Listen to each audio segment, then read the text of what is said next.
များစုကအသက်ကြီးလာရင်အားနေသွားမယ်လို့ထင်ကြတယ်အိမ်မှာနားရမယ်လှုပ်ရှားမှုနေရမယ်အိမ်မက်တွေကိုယက်ထားရမယ်လို့ပြောကြတယ်ဒါပေမဲ့ဒီဘိုးဘိုးတွေကတော့အဲ့ဒီအမြင်အားလုံးကိုလက်တွေ့နဲ့ချိုးဖျက်ပြနေကြပါတယ်ဆံမင်းဖြူလာနိုင်တယ်မျက်နှာမှာအရေးအကြောင်းတွေပေါ်လာနိုင်တယ်ဒါပေမဲ့စိတ်တက်ကြံ့ခိုင်မှုကတော့မလျော့သွားဘူးသူတို့မနှက်တိုင်းအိပ်ရာထားပြီးလေ့ကျင့်ခန်းလုပ်တယ်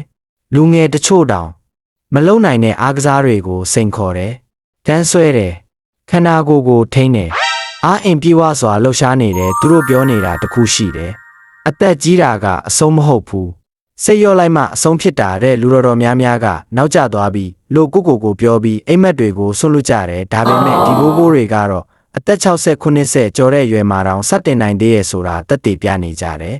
ခန္ဓာကိုယ်ကအိုမင်းလာနိုင်ပေမဲ့စူးစမ်းခြင်းနဲ့စိတ်မလျော့တဲ့ဝီရိယအနိုင်မပေးတဲ့စိတ်တက်ကတော့ဘယ်တော့မှမအိုဘူးဒီနေ့မင်းတက်ဘလောက်ရှိအိမ်မက်တစ်ခုဆက်ချင်နေသေးရင်ကျမ်းမာရေးပြန်ကြည့်ဆိုင်ချင်ရင်ဘဝကိုအစ်စ်ပြန်ဆက်ချင်ရင်နောက်ကျသွားတာမဟုတ်ဘူး